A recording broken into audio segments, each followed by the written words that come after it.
Sudah bisa dimulai? Ya, Oke. peserta udah di-admit rata-rata. Silakan. Oke, baik. Saya mulai ya, Ibu Ting dan teman-teman semuanya. Baik, selamat siang rekan-rekan semuanya. Apa kabarnya? Semoga selalu dalam keadaan sehat dimanapun teman-teman berada. Baik itu mungkin lagi ada di rumah, atau mungkin lagi ada di kafe, atau mungkin lagi ada di kampung halaman, dimanapun itu berada. Tetap semangat, tetap sehat ya.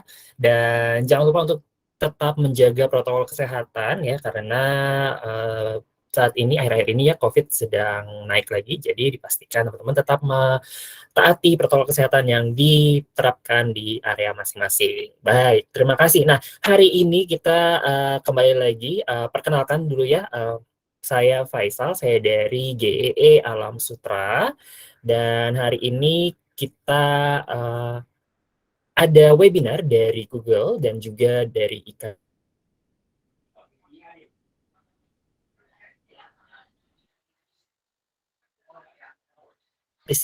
Partisipannya ada dari mahasiswa dan juga ada dari alumni. Nah, untuk teman-teman mahasiswa dan teman-teman alumni yang hadir pada siang hari ini, ada beberapa rules, peraturan yang ingin saya sampaikan ya. Yang pertama, untuk teman-teman mahasiswa, nanti di akhir acara kita kan ada evaluasi, dan mohon untuk dapat mengisi link evaluasi tersebut ya. Jadi pastikan teman-teman hadir dari awal hingga akhir untuk mengisi link evaluasi, karena nanti link evaluasinya akan menjadi syarat dari poin SAT. Dan kemudian dari teman-teman alumni juga nanti kita akan ada evaluasi juga, feedback, tapi linknya berbeda ya, jadi nanti dipastikan jangan sampai salah. Dan kemudian pada saat webinar berlangsung, saat narasumber kita memberikan presentasinya, untuk teman-teman yang memiliki pertanyaan, nanti bisa raise hand terlebih dahulu ya, kalau misalnya mau open mic, ataupun kalau misalnya teman-teman mau tulis aja di kolom chat, silahkan nanti tulis aja di kolom chat pertanyaannya apa, bisa di saat sesi Q&A ataupun saat di tengah-tengah, kalau misalnya teman-teman pada saat dipaparkan presentasinya kemudian terpikirkan pertanyaan, langsung aja ditulis gitu supaya nggak lupa nanti ya. Oke, kemudian pada pagi hari pada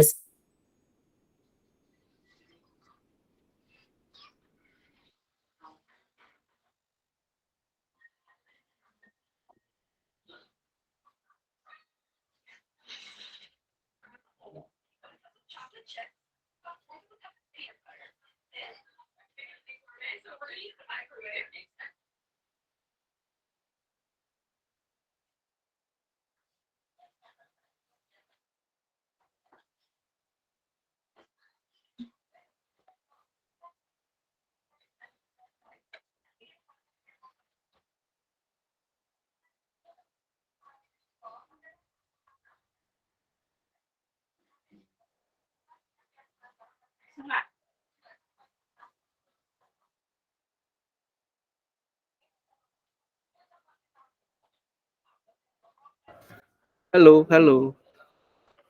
Ya, selamat siang. Mohon maaf nih, Pak Faisalnya terputus. Saya bantu lanjutkan. Oke. Oh, sudah kembali. Sampai Silakan Pak mana Fai. tadi ya Koyopi ya, saya ngomongnya. Sampai siang hari ini nih. Kita Siang hari kumpul yang mana ngapain nih? nih? Maaf ya teman-teman, saya lost ya. Saya nggak tahu, padahal saya lagi baca cue card, ternyata itunya hilang. Oke, tadi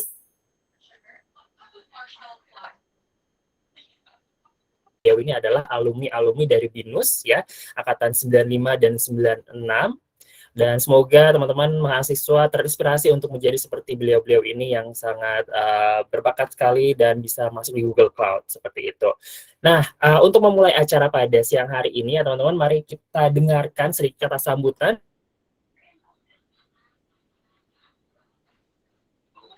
pada periode ini. Kepada Pak Marzuki, kami persilahkan. Silakan Pak.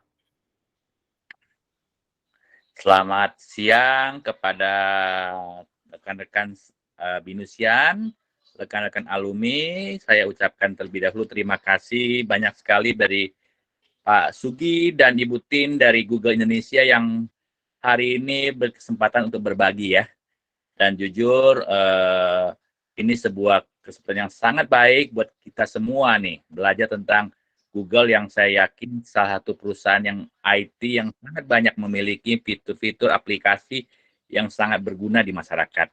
Mudah-mudahan pada kesempatan kali ini baik Binusian yang masih berkuliah di Binus, mahasiswa tentunya, dan juga kepada para alumni bisa mendapatkan banyak sekali kesempatan untuk belajar. Dan dapat bocoran dari panitia katanya ada program sertifikasi nih. Ya, mudah-mudahan bisa menambah nih nanti teman-teman yang nanti bisa mengambil sertifikasi untuk bisa menjadi salah satu keunggulan di dalam pasar nantinya. Ya, kami dari keluarga besar Ikatan Alumni Binus sangat berterima kasih sekali, dan di sini ada Ibu Eka, Pak Yopi, dan teman-teman di ARO yang sangat-sangat banyak berkarya untuk membantu rekan-rekan alumni dan tentu juga mahasiswa untuk lebih baik lagi. Tentu tanpa berlama-lama nih Pak Faisal, saya kembalikan kepada para narasumber yang sudah sangat siap membagi kepada kita. Terima kasih, selamat siang semuanya. Terima kasih Pak Marzuki. Baik teman-teman, tadi seperti yang sudah saya sampaikan di awal bahwa tema kita adalah Why Google Cloud, Why Cloud for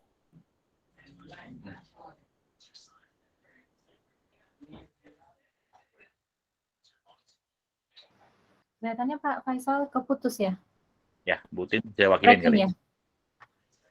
Breaking ya Pak Faisal? Silakan di... Halo Pak Faisal, tadi sempat breaking 30 second. Oke, nah pada siang hari ini kita ingin membahas tentang Pak Faisal, kelihatannya breaking lagi ya. Oke, mungkin boleh silakan langsung aja Bu Tin. Oke, terima kasih, selamat siang semuanya. Moga-moga semuanya bersemangat ya. Kita memang ketemunya secara virtual, tapi sebenarnya kan kita semua ini keluarga Binus ya. Jadi seperti tadi yang Pak Faisal atau Pak Martinus sudah bilang ya, aku dan Pak Sugianto yang nanti akan jadi presenter, kita ini sama-sama adalah alumni Binus. Jadi kita semua itu adalah sama-sama lah ya. Makanya mungkin nanti ke depannya kita santai aja, semuanya juga adalah teman di sini. Kalau ada pertanyaan atau misalnya coba reach out ke saya, apa ke Sugi, kita ada di Google, silakan nanti kita akan ngasih kontaknya kita supaya teman-teman juga gampang untuk reach out kita. So again, terima kasih untuk para panitia yang sudah siapkan acara ini. Untuk hari ini Google bisa share apa aja solusi yang ada di Google. Terus belakangan ini semua kita ngomong bisnis, kita ngomong edukasi, semuanya itu selalu ngomongnya cloud. Nah, mungkin kalau dilihat dari survei yang kemarin panitia nunjukin ke kami nih ya, kelihatannya ada sebagian yang sudah pernah kenal Google, ada sebagian yang belum pernah kenal Google. Tapi yang sudah kenal Google pun biasanya itu kenalnya Google itu adalah Google yang mana nih? Google yang Maps, Google Search gitu ya, atau YouTube gitu. Biasanya kenal Google-nya di sana. Nah hari ini saya dengan Sugi ini tuh kami mewakili Google Cloud. Jadi kalau kelihatan nih bajunya kita itu Google Cloud. Nah Google Cloud sendiri itu adalah bagian dari Alphabet. Jadi kalau pernah dengar, jadi sebenarnya kan parent company kita itu Alphabet. Kemudian di bawah Alphabet itu ada banyak bisnis. Kemudian ada bisnisnya yang lebih ke B2C istilahnya. Di situ yang mungkin teman-teman pernah dengar YouTube, Gmail, kemudian Maps. Nah itu ada 9 produk yang memang ada di B2C itu. Kemudian kalau di Google Cloud itu lebih banyak ngomong B2B. Jadi bagaimana solusi-solusi Google bisa bermanfaat untuk bisnis. Nah itu kami dari Google Cloud itu. Kemudian hari ini juga selain nanti kita kenalin Google Cloud itu apa, kenapa Google Cloud itu tepat untuk bisnis, terus kenapa nih teman-teman alumni atau teman-teman yang masih mahasiswa di BINUS, kenapa sih, apa sih pentingnya kalau misalnya ngerti Google, terus punya sertifikasi Google, benefitnya apa sih gitu. Terus kalau udah tahu misalnya pengen banget nih belajar teknologinya Google, terus mesti kemana gitu ya, gimana cara belajarnya, terus sertifikasinya apa aja, nanti juga akan kita share tentang itu ya. Jadi hari ini tuh again kita sama-sama belajar, saya dan dari Kak Sugi, kita adalah modenya adalah sharing. Jadi kita berharap kalau misalnya teman-teman semua yang hadir di sini bisa dapat benefit dari sharing kita hari ini. Itu dari saya. Mungkin kita langsung mulai ya sharing dari Kak Sugi. Silakan Sugi. Oke, terima kasih Tin, Pak Faisal, Pak Marjuki buat waktunya. Senang bisa berpartisipasi di acara IKA BINUS pada siang hari ini, bisa menjalin tali silaturahmi dengan rekan-rekan alumni gitu ya, satu alma mater. Udah lama saya nggak main ke BINUS. Nah, jadi tadi seperti yang diperkenalkan oleh Pak Faisal dan juga Tin, perkenalkan saya Sugi. Jadi saya dulu di BINUS itu angkatan 95 aja, jurusannya teknik komputer, jadinya angkatan tua. Mungkin ada teman-teman di sini yang angkatan 95 juga, bisa raise hand mungkin saya kenal. Oh, nggak ada ya? Berarti aman saya. Oh, ada. Ada loh, satu. Kalau raise hand itu di bagian bawah, tengah itu ada hand tuh. Atau kalau nggak di kolom chat bisa ngaku kalau angkatan 95. Iya. Oh, ada satu, bagus-bagus. Ya. Pak Andi Yohanes ya? Cuma saya nggak kenal. Iya. Iya, saya dulu juga memang nggak terkenal juga saya. Saya kurang terkenal. Dulu saya waktu jadi mahasiswa saya juga ikutan di ATL juga. Mungkin ada ikutan anak-anak ATL di sini, dan juga saya ikutan juga waktu itu kerja sebelum lulus gitu ya, menjadi instruktur dan juga menjadi admin di BINUS Center sekarang. Dulu namanya BNTRC. Mungkin ada anak-anak BNTRC di sini atau anak ATL? Oh, nggak ada ya. Oke deh. Nah. Ya, untuk menghemat waktu, saya mulai aja presentasi pada hari ini. Jadi pada hari ini saya dan juga tim mau sharing mengenai tentang Google Cloud jadinya. Kenapa Google adalah solusi yang tepat untuk cloud seperti itu. Nah, saya izin sharing screen saya ya, sebentar.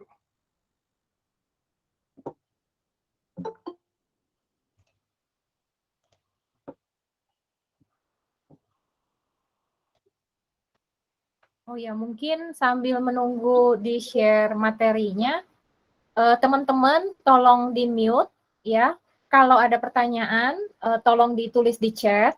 Atau sebenarnya di kanan bawah itu tuh ada kayak kotak segitiga, segi 4 bulat ya. Di situ tuh ada pilihan Q&A. Jadi nanti bisa masukin tuh Q&A-nya di sana. Nanti aku akan tampung pertanyaannya, kita coba jawab satu-satu ya. Thank you. Siap. Thank you, Tim. Nah, ini screen saya sudah terlihat ya. Ya. Nah, seperti tadi yang dijelaskan oleh Tim di awal gitu ya. Sekarang itu cloud itu adalah paradigma baru, jadi teknologi baru di dunia industri. Industrinya itu hampir semua industri, baik yang itu sifatnya digital natif, seperti startup gitu ya, maupun industri-industri tradisional sampai ke edukasi. Jadi kalau misalnya teman-teman tahu sendiri ya, kalau dulu itu kan tahun 70 sampai 80 ini mungkin zamannya Pak Marjuki Pak ya. Mohon maaf Pak, bercanda Pak.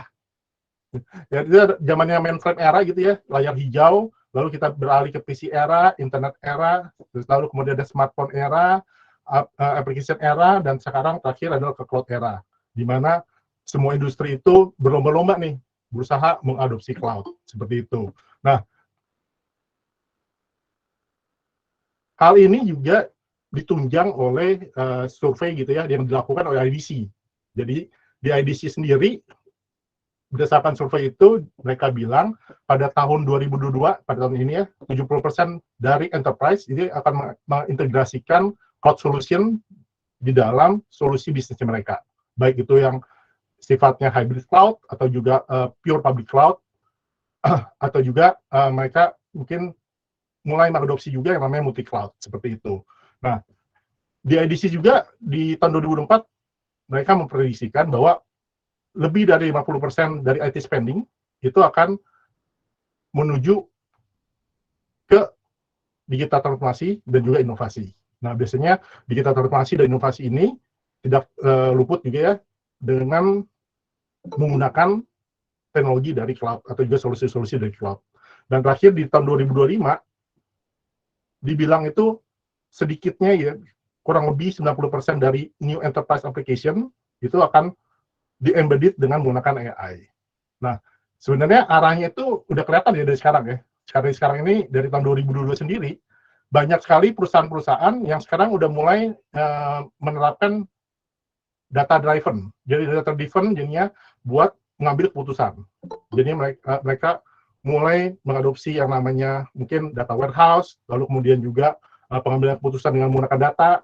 Nah, diprediksi pada tahun 2025 ini, makanya diprediksinya itu 90% itu bukan hanya mereka itu mengoptimalkan data-data yang ada, mereka bisa juga mengoptimalkan data-data yang ada ini juga dengan menggunakan artificial intelligence atau juga machine learning, seperti itu.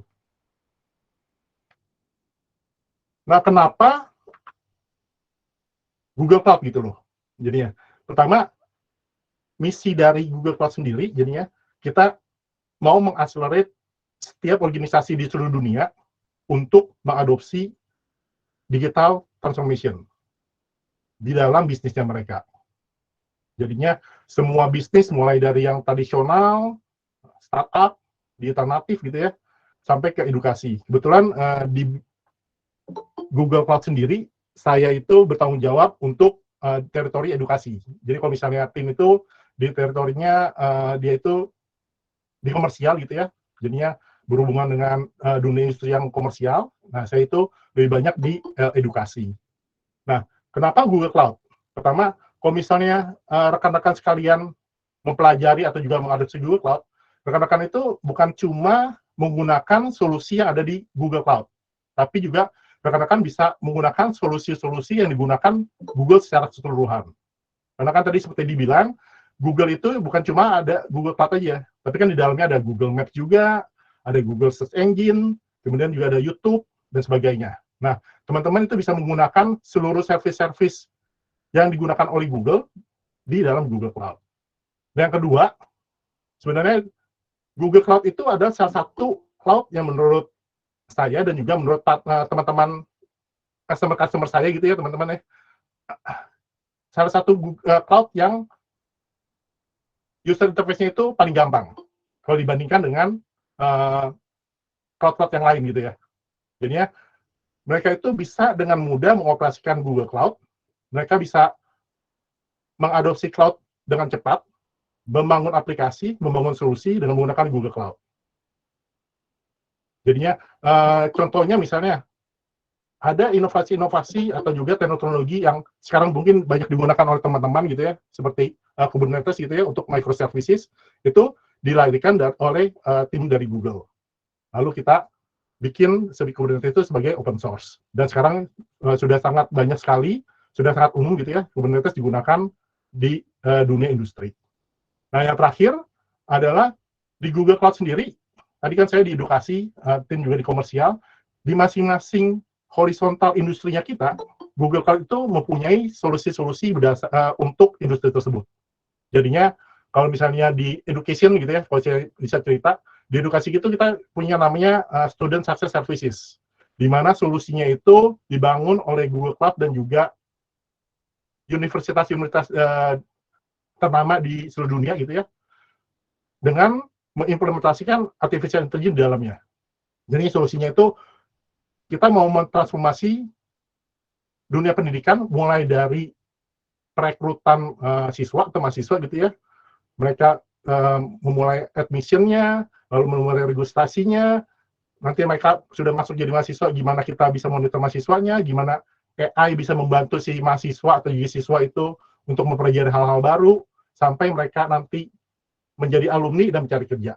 Nah, itu kita ada tuh solusinya untuk setiap industri.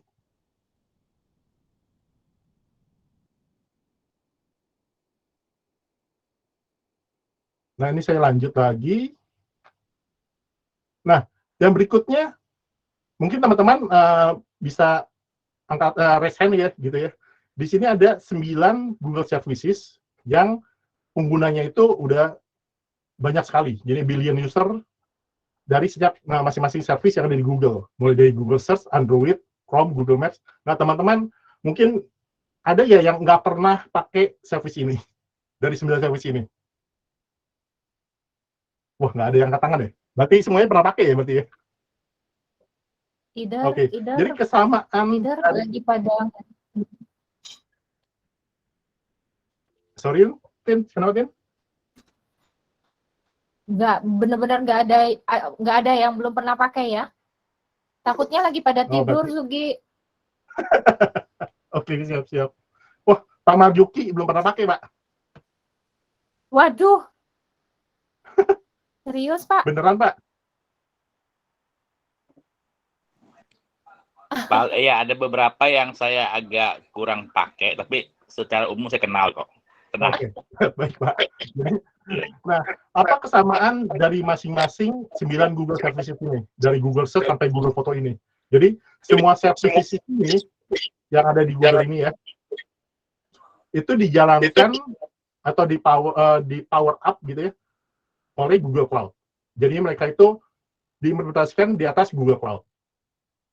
Jadi ya, kalau misal teman-teman mau membangun startup atau membangun solusi yang scalable dari Google Search atau juga Google Maps gitu ya, nah teman-teman bisa mengimplementasikan solusinya tersebut dengan menggunakan Google Cloud pastinya. Nah, berikutnya ini, nah ini slide dari mana ya? Ini dari tim ya, tim. Nah, ini tadi yang diceritakan oleh tim jadinya, pada saat teman-teman memilih Google Cloud untuk solusinya teman-teman gitu ya. Nah, sebenarnya teman-teman itu bukan hanya menggunakan Google Cloud saja, tapi teman-teman juga bisa menggunakan solusi-solusi yang lainnya yang dimiliki oleh Google. Bahkan juga solusi-solusi yang dimiliki oleh Alphabet, yaitu parent company-nya Google. Jadinya sebenarnya itu yang tadi saya bilang, di dalam Google Cloud itu sendiri, di dalam Google ya, itu bukan hanya ada Google Cloud, tapi ada juga Gmail, ya, kalau kita sebutnya Google Workspace gitu ya. Ada YouTube, ada Google Foto, ada Android, dan juga ada yang lainnya juga. Nah, Google Cloud sendiri itu, ini saya ngambil data dari Twinbit gitu ya. Jadi Google Cloud sendiri itu di Indonesia, ini market share-nya itu berdasarkan data tahun 2020 gitu ya. Market share-nya itu paling besar saat ini. Ini berdasarkan data 2020, saya belum tahu, belum dapat data yang 2021 gitu ya. Yaitu sebesar 37% apabila dibandingkan dengan cloud provider lain. Jadi kalau di sini ada AWS, ada Azure, dan juga Alibaba Cloud. Nah, diprediksi juga dalam ini kalau dilihat dari 2020 sampai 2024 ya, itu company atau juga perusahaan atau organisasi yang akan mengadopsi cloud, baik itu yang public cloud maupun private cloud gitu ya, itu berkembang akan sangat pesat sekali.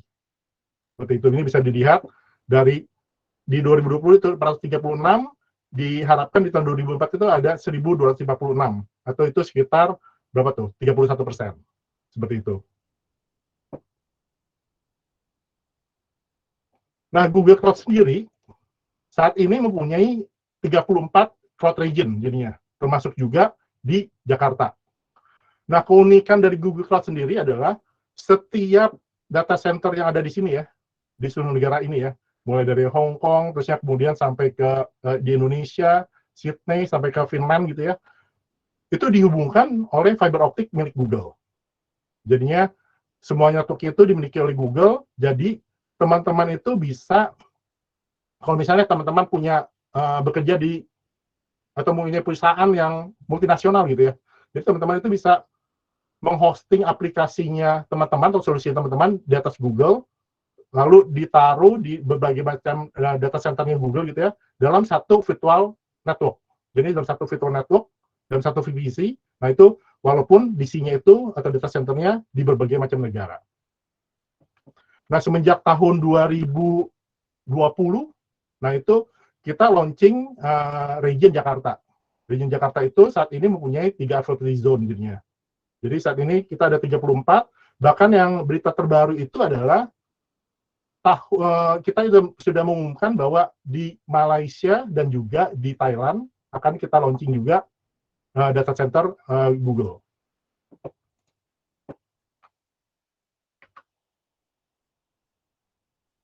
Nah, mungkin sampai sini saya pause dulu. Apakah ada pertanyaan dari teman-teman?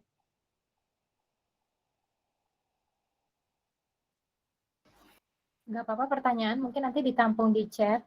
Oke, siap. Saya lanjut lagi begini. Oke, ada selanjutnya yang saya mau jelaskan di sini adalah mengenai security jadinya. Kenapa security itu penting di cloud termasuk gitu ya? Karena kalau misalnya sampai misalnya teman-teman punya solusi atau punya aplikasi dan aplikasi itu atau juga solusi tersebut sampai bisa dijebol oleh hacker gitu ya, itu akan menyebabkan kerugian sangat besar sekali. Kalau misalnya di sini saya ngambil data dari tahun 2016 itu ya, kalau secara keuangan gitu ya,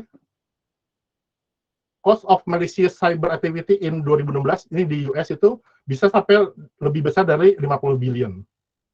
Bahkan ini ada penelitian juga bahwa aktivitas dari hacker-hacker itu atau juga malware gitu ya, itu sebanyak 71% itu tidak terdeteksi oleh sistem-sistem kita. Dan bahkan yang paling parahnya adalah kalau misalnya sampai aplikasi atau juga sistem kita dijebol oleh hacker, bukan cuma keuangan aja, tapi kita juga akan kehilangan reputasi. Jadi kalau misalnya teman-teman kerja di perusahaan yang sudah TBK gitu ya, yang ada sahamnya gitu ya, nah ini contohnya di Equifax gitu ya, waktu mereka diserang oleh hacker gitu ya, sampai jebol gitu ya, itu sahamnya itu turun lebih dari 30%. Jadi reputasi dari satu perusahaan itu sangat tergantung juga dari sistem keamanannya perusahaan tersebut. Nah, kenapa kalau misalnya kita menaruh aplikasi atau solusi kita di Google Cloud itu akan aman? Nah, ini biasanya pertanyaan dari customer saya gitu ya, dari customer saya dan tim adalah, apakah kita itu punya comprehensive approach untuk security? Nah, ini ada beberapa jawabannya jadinya.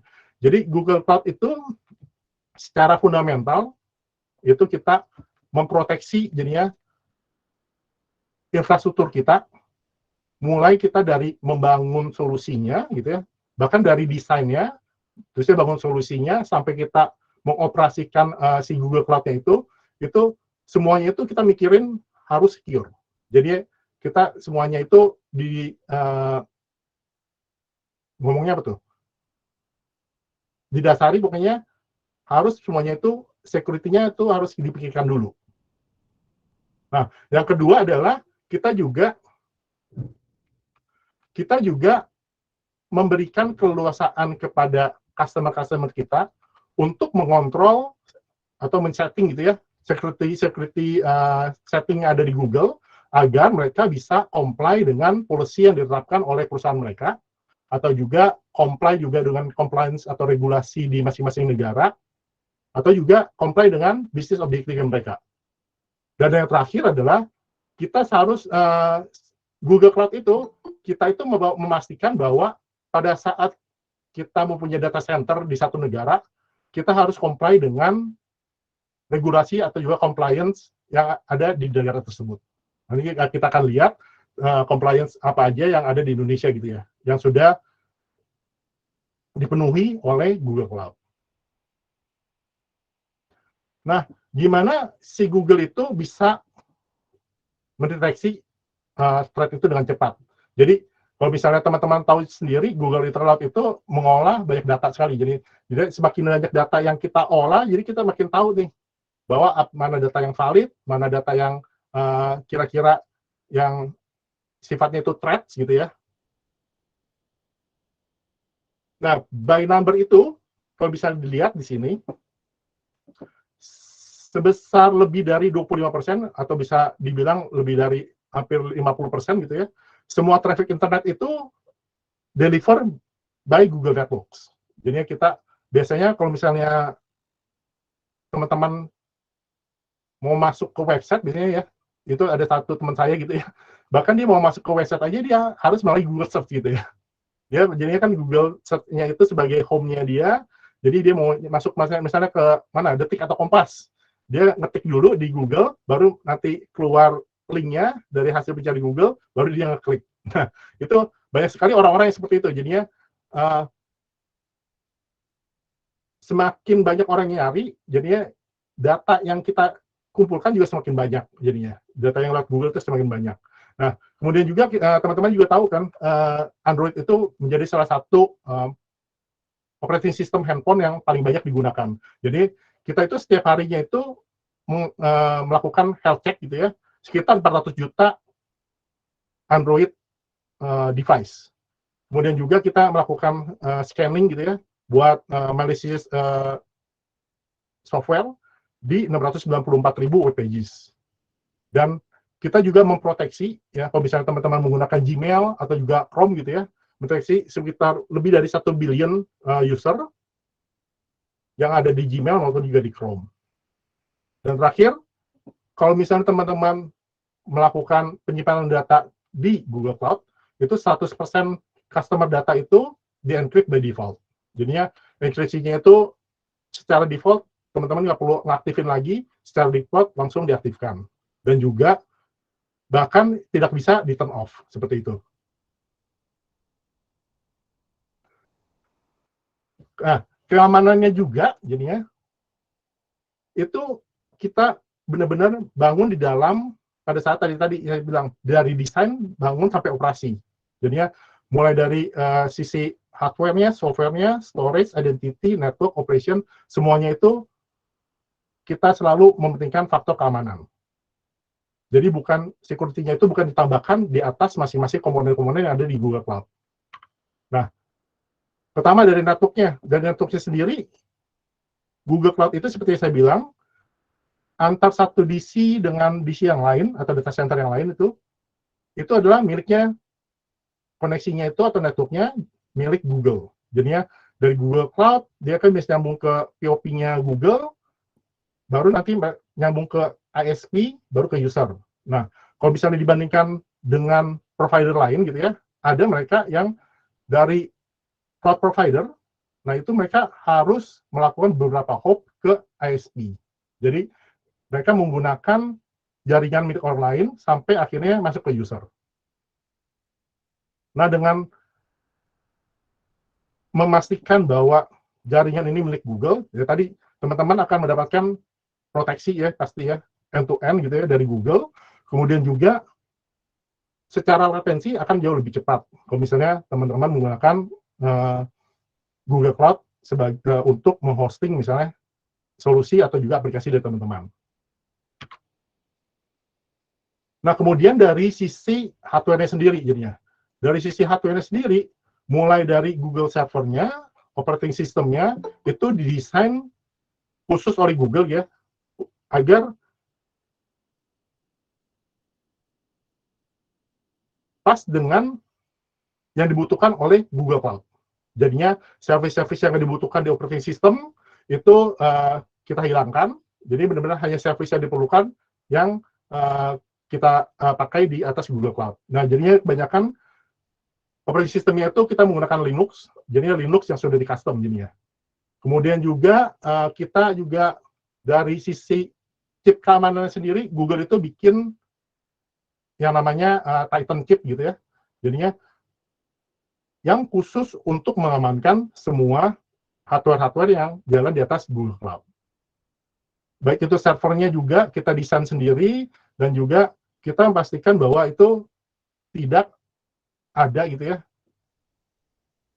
vendor hardware lain gitu ya yang jalan di atas Google Cloud. Jadinya di sini kita mencoba mereduce vendor in the middle risk. Jadi risiko kalau misalnya ada kejadian, jadi kita nggak perlu kontak-kontak vendor. Jadi Google tahu end-to-end tuh. Jadi yang mulai dari chipsnya, OS-nya, hardware-nya, sampai ke data center-nya sendiri. Jadi kita bisa lebih cepat melakukan recovery apabila ada masalah. Seperti itu. Dari sisi security control-nya juga, nah itu kita mempunyai banyak sekali solusi untuk keamanan jadinya. Mulai tadi dari compliance, kita ada third party audits, kemudian juga kita ada pengaturan identity dan juga access management, kita ada yang namanya cloud identity, cloud IAM, lalu kemudian juga ada endpoint security-nya, sampai kita ke security monitoring dan operation. Nah ini semuanya itu tersedia di atas Google Cloud. Kemudian secara compliance, nah ini kita yang saya tadi bilang, di setiap region itu kita coba comply dengan compliance yang berlaku di negara di mana data center kita berada. Mulai dari US sampai kita lihat yang Indonesia aja yang penting ya. Jadinya di Indonesia sendiri itu kita comply dengan peraturan pemerintah nomor 71. Kemudian juga kalau misalnya teman-teman ada yang bekerja di financial industry gitu ya, itu kita sudah comply dengan surat edaran OJK nomor 21 dan juga peraturan OJK nomor 38. Bahkan juga kita salah satu cloud provider yang pertama kali comply dengan standar nasional Indonesia 27001.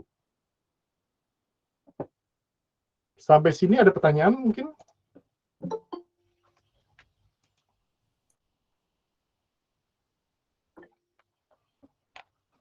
Ya. Ada yang raise hand? David?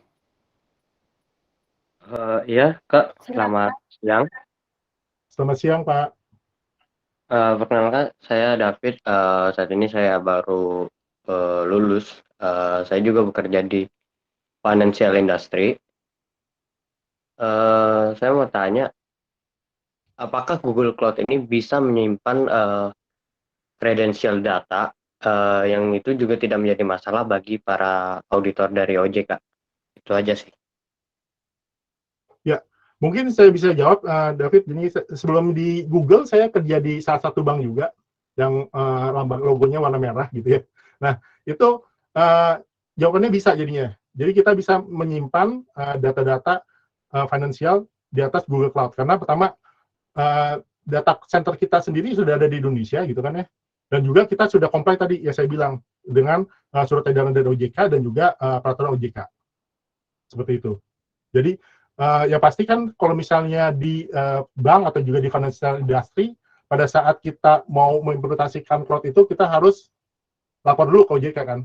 Nah, dengan adanya compliance dari Google dengan PP 71 dan juga SEOJK dan OJK ini jauh lebih memudahkan pada waktu kita minta izin ke OJK.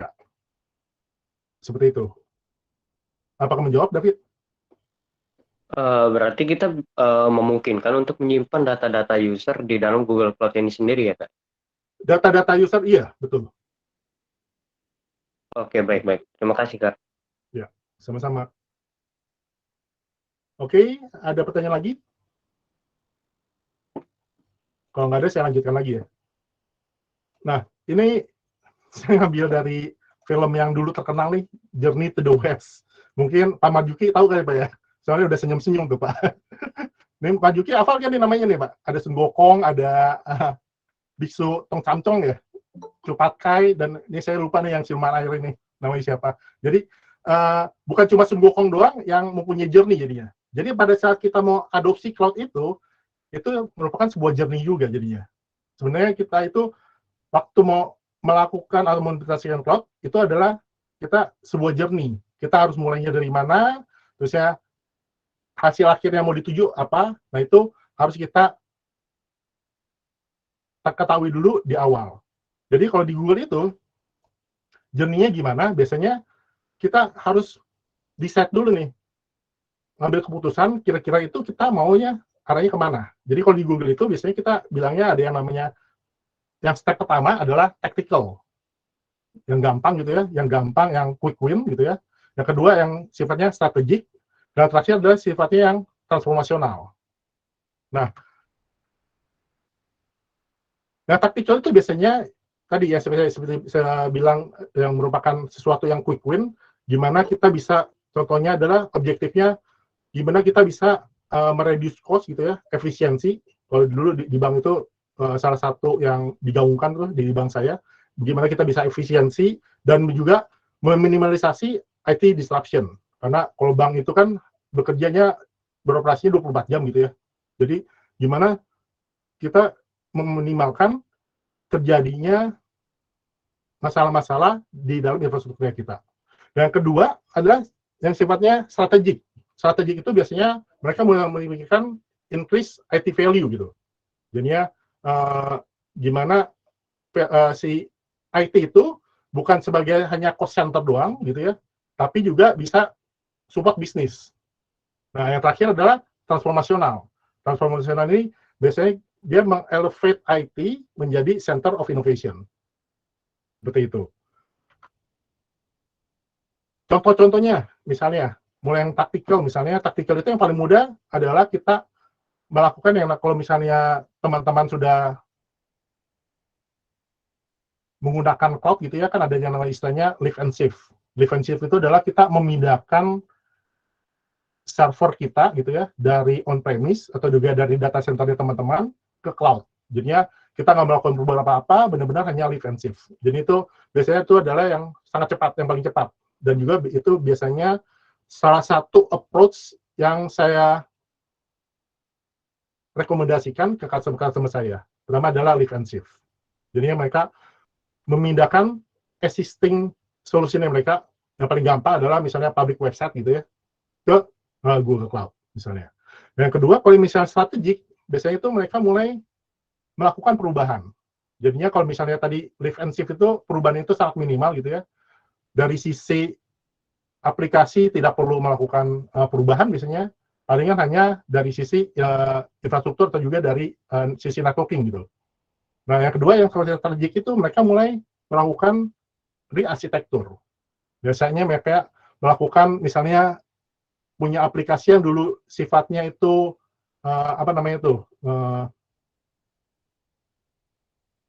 satu aplikasi namanya apa ini? Lupa sampai saya. Kenapa? Namanya aplikasi apa tuh? Kalau misalnya satu aplikasi semua servisnya di situ semua.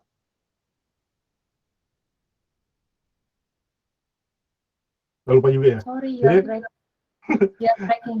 Jadi, nah mereka merubah aplikasinya biasanya ke arah microservices dengan memecahkan service-service yang ada di aplikasi mereka ke, oh ya, saya baru ingat, monolitik. Jadinya aplikasinya monolitik gitu ya.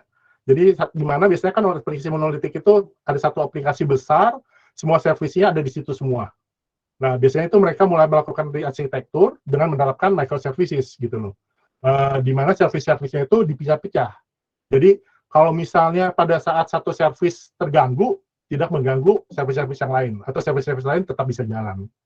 Nah, yang terakhir, kalau misalnya contoh yang untuk transformasional, nah mereka mulai memikirkan ya tadi data-driven decision gitu loh, di mana mereka mulai melakukan otomisasi untuk prediction misalnya, predictive analytic untuk memprediksi atau juga membantu misalnya terjadinya money laundry misalnya, seperti itu. Nah, ini mereka mulai menerapkan namanya AI dan juga machine learning. Nah, jadi kalau secara singkatnya biasanya yang tactical itu sifatnya adalah move gitu ya. Yang strategik itu sifatnya change, dan terakhir yang transformation itu sifatnya invent atau juga inovasi. Nah, gimana arah atau juga jalan untuk ke cloud gitu ya. Nah, gimana kita menuju ke transformasional, lalu kemudian juga gimana supaya waktu kita melakukan perubahan itu bisa berjalan dengan lancar, dan juga resikonya sangat kecil. Nah, biasanya kita tahu sendiri ya, biasanya itu menyangkut ada 3 hal yang penting, yaitu people, process, dan teknologi. Tapi people, proses, dan teknologi ini nggak bisa jalan sendiri-sendiri. Jadi di Google itu kita percaya antara people, teknologi, dan proses ini harus jalan secara bersamaan. Jadinya kita punya namanya Cloud Audition Epics gitu ya. Jadi salah satu framework dari Google Cloud gitu ya. Yang dimana antara people dengan teknologi itu harus berjalan berbarengan. Jadi dengan people dan teknologi jalan berbarengan itu, maka akan melahirkan aktivitas yang namanya learning. Jadinya kita akan antara people dan teknologi itu kan akan maju terus. Jadinya people itu harus selalu melakukan yang namanya continuous learning. Jadi di sini ada yang namanya learning gitu ya. Kemudian antara people dan proses, nah biasanya itu di Indonesia itu harus top to down gitu ya. Jadinya harus ada sponsorship dari manajemen supaya adopsi cloud-nya itu atau juga perubahannya itu bisa dilakukan secara cepat. Karena kan saat kita ngomong people, kita itu ngomongin adalah culture jadinya. Jadi kebiasaan dari orang itu sebelumnya mereka udah enak menggunakan solusi yang ada di on-premise gitu ya, begitu pindah ke cloud, nah kita harus merubah culture mereka, cara berpikir mereka. Nah, di sini diperlukan yang namanya sponsorship, atau nanti ada yang namanya aktivitasnya itu lead jadinya. Dan juga bukan cuma dari atas ke bawah, biasanya itu kalau pada saat saya approach ke customer, kita biasanya mencari juga champion-champion di sisi working level. Jadi kita bikin yang namanya COE, atau Center of Excellence. Jadi ada beberapa orang dari grup-grup yang berbeda, mereka tergabung menjadi virtual team gitu ya, menjadi COE-nya, Center of Excellence dari cloud. Seperti itu. Nah, biasanya kita akan melibatkan orang arsitektur, orang operation, dan juga orang aplikasi. Nah, di prosesnya sendiri itu, antara proses dan teknologi, nanti itu irisannya adalah ketemunya namanya arsitektur, atau juga nanti kita ngomongin CI/CD. Nah, CI/CD juga ini sebenarnya berhubungan juga dengan people, karena ini kita mengubah perilaku dari para desainer, application developer kita dengan orang operation dan juga dengan orang security.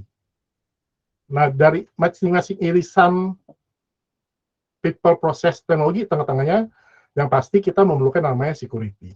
Nah, nanti biasanya itu dari learn, lead, scale, dan secure ini, biasanya itu kita akan ngelihat nih, perusahaan tersebut itu positioning learn, lead, scale, dan secure-nya itu melakukan assessment gitu ya, dengan manajemen mereka dan juga working level mereka. Learn-nya itu ada di posisi mana? Apakah ada di posisinya tadi sifatnya tactical, strategical, atau transformasional? Lead-nya ada di mana, secure-nya di mana, dan juga nanti tujuannya adalah mau kemana, seperti itu. Nah, ini kalau misalnya Cloud Audition Framework ini, ya ceritanya agak lumayan panjang nih, karena keterbatasan waktu, ya saya pause sampai sini aja nih. Ada pertanyaan nggak dari teman-teman? Nah, kelihatannya ada Permisi Pak. beberapa Saya maaf. Boleh, Tuhan. Ya. Saya maaf. Saya sebelumnya saya perkenalkan nama saya ini. Mungkin ini kayak belum berhubungan dengan apa yang saat ini sudah jajal ke sih. Cuma mungkin ini kayak tetap berhubungan dengan kayak Google Cloud gitu. Jadinya perkenalkan, nama saya Muhammad Rafi Hakim, BINUSIAN 2025. Saya ingin bertanya tentang sesuatu. Sebelumnya kita kan sudah diberitahu ini keuntungan Google Cloud ini dari segi keamanan, terus ada keuntungannya kayak dari segi keamanan, infrastruktur, serta kecepatannya. Akan tetapi masalah-masalah yang penting bagi terutama pada warga-warga atau bisnisan atau wira swastawan Indonesia ini adalah aksesibilitas ekonomi. Seperti yang kita ketahui, mungkin saja untuk saat ini layanan cloud service ini rata-rata kan ada yang mahal gitu. Hal itu dikarenakan karena infrastrukturnya ini yang saat ini cukup intensif gitu. Oleh karena itu kan pasti ada juga loh orang-orang yang kayak merasa pesimis dengan memulai bisnisnya dengan layanan cloud service gitu, atau kurang yakin karena menurut mereka itu untuk proses setup atau permulaannya itu mereka mahal-mahal aja itu.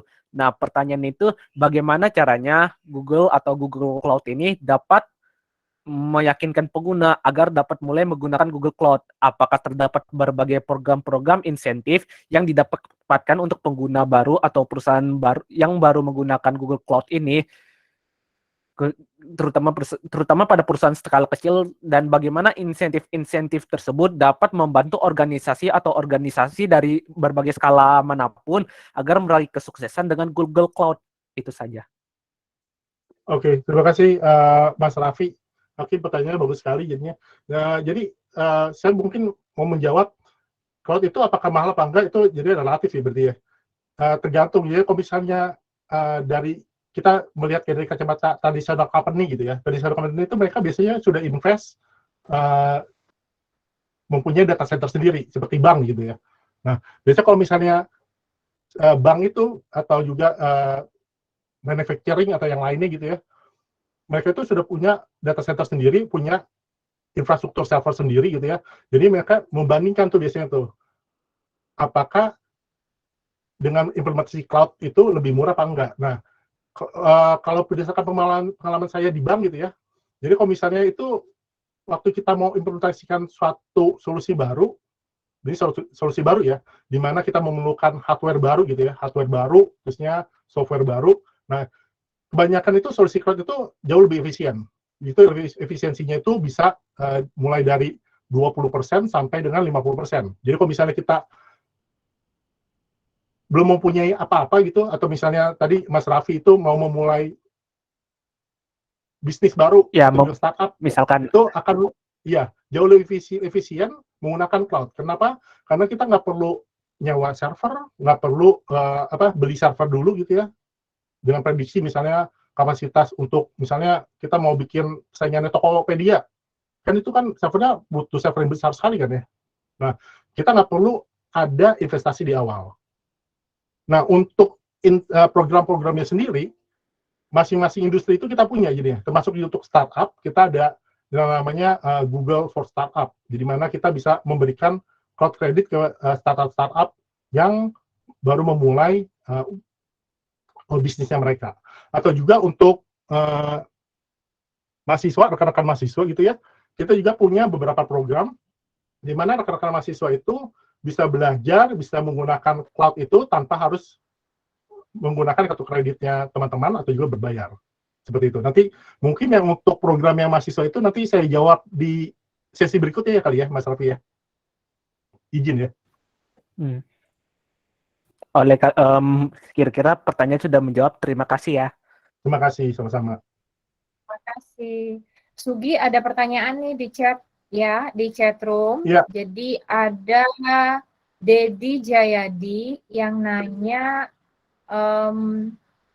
kalau misalnya nih sudah selesai, klien itu sudah selesai menggunakan service Google, kemudian gimana sih Google itu mastiin atau punya evidence apa Google-nya yang bisa buktiin kalau sebenarnya itu nanti datanya klien itu sudah dihapus gitu, nggak ada lagi di Google.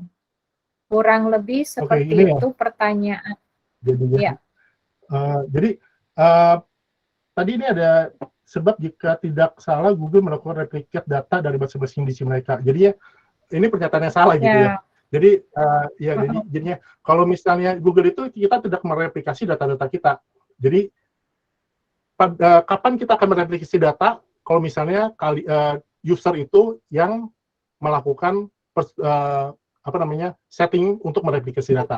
Jadi kalau misalnya tidak di setting untuk mereplikasi data, kita akan tetap ya menggunakan misalnya region Jakarta untuk menyimpan datanya dari customer kita. Jadi si customer itu bisa menentukan naruh datanya di mana, dan juga apakah mau direplikasi ke data center lain atau juga direplikasi ke availability zone-nya yang ada di Jakarta juga. Dan setiap data itu dihapus, kita itu kalau nggak salah nge-keep sekitar 30 hari, kalau nggak salah, atau 60 hari, jadinya ada grace period-nya, nanti kita akan hapus pasti. Karena akan rugi juga kalau kita nyimpen datanya customer gitu ya. Karena kan si cloud ini kan economic scale gitu ya. Jadi mereka itu kalau misalnya ada resource yang kosong, kalau bisa kita jual. Itu kan lebih menguntungkan bagi Google sih. Seperti itu. Mungkin apakah menjawab, Mas Dedi? Kira-kira menjawab? Jadi tadi itu kita nggak melakukan replikasi sendiri ya. Itu adalah setting dari customer sendiri untuk disetting. Ada Patricius yang mau nanya, aku tunggu bentar ya, ada satu pertanyaan lagi di chat, setelah itu kita ke Patricius. Pertanyaan dari Mr. K, siapa nih Mr. K? Kasem. Oke, jadi ada pertanyaan dari Kasem. Pertanyaannya adalah, apakah user di Indonesia itu akan menyimpan datanya langsung di cloud Indonesia, khususnya Jakarta? Apakah data akan langsung di-image dan disimpan ke Google Cloud di US? Mirip-mirip ya dengan pertanyaan tadi ya. Kemudian jika terjadi sesuatu force major, proses backupnya itu gimana sih? Gitu.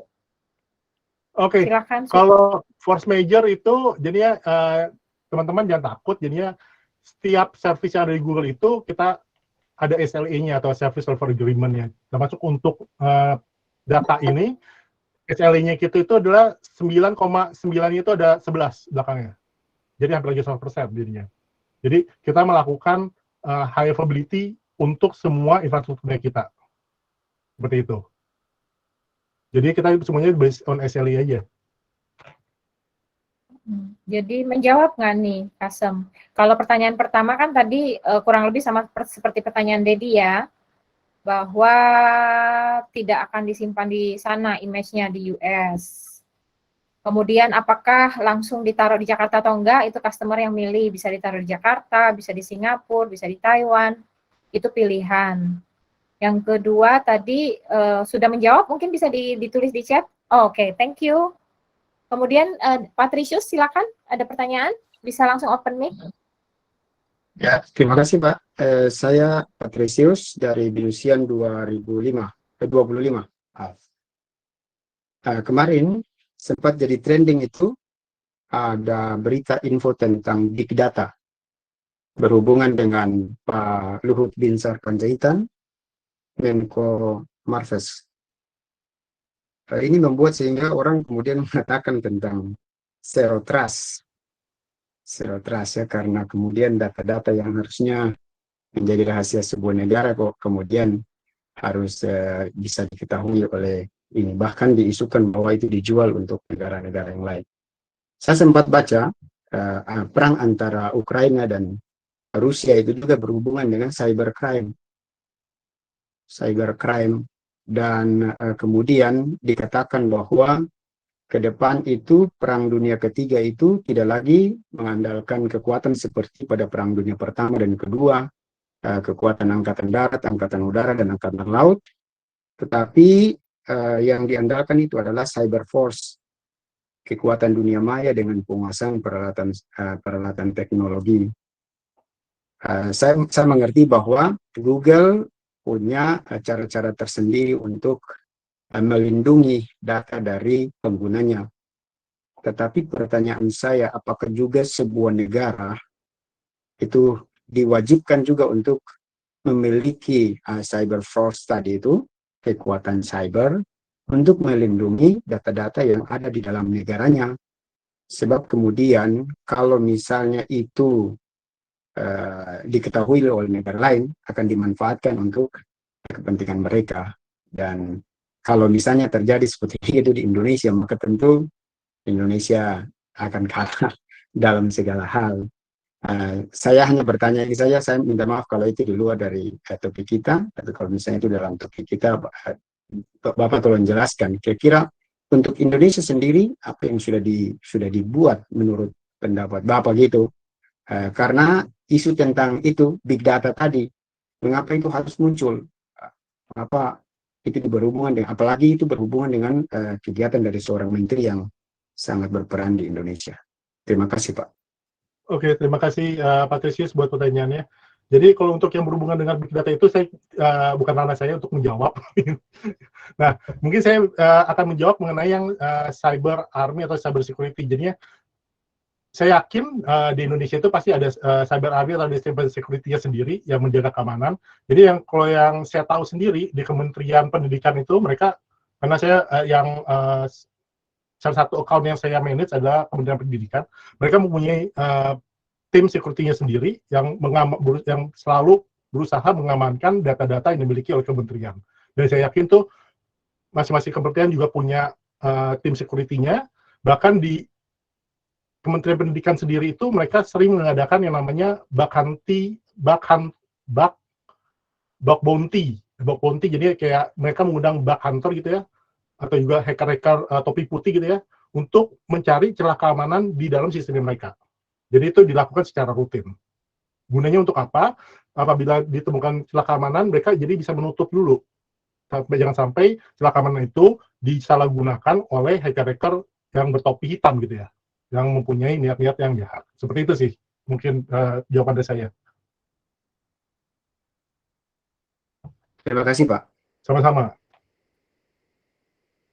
Kelihatannya ada pertanyaan lagi. Oke, ada satu lagi nih. Dari Kevin. Oke, tadi kan kita cerita tuh kalau hardware-nya Google itu kita yang buat sendiri. Terus Kevin ini penasaran nih. Ini benar-benar kita yang buat atau ada produsen hardware-nya terus kita modif. Terus kalau hardware-nya udah rusak atau udah ketuaan itu diapain? Oke. Iya. Oke. Ya, siap. Menarik ya. Oke, Kevin, thank you.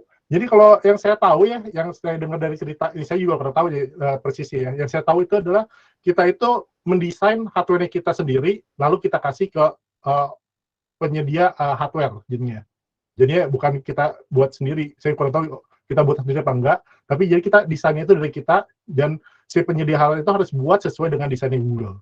Nah, untuk hardware ini sendiri, apabila rusak, biasanya mereka langsung ganti itu biasanya sih, langsung diganti. Jadi kita juga nggak nge-keep sampai 4-6 tahun, karena kita hanya nge-keep biasanya untuk prosesor gitu ya, kita nge-keep dua prosesor versi terakhir saja, seperti itu.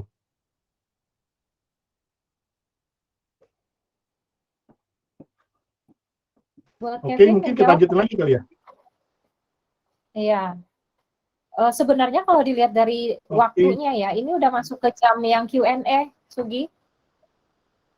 Oh ya, nggak apa-apa, Q&A kan di tengah-tengah tadi kan. Udah nyambi ya. Iya. Sampai jam 2.10 nih. Teman-teman panitia mungkin bisa membantu ini, ya tadi yang nanya udah ada berapa orang tuh ya? Saya udah ada kaos kesimpan seperti ini di chat.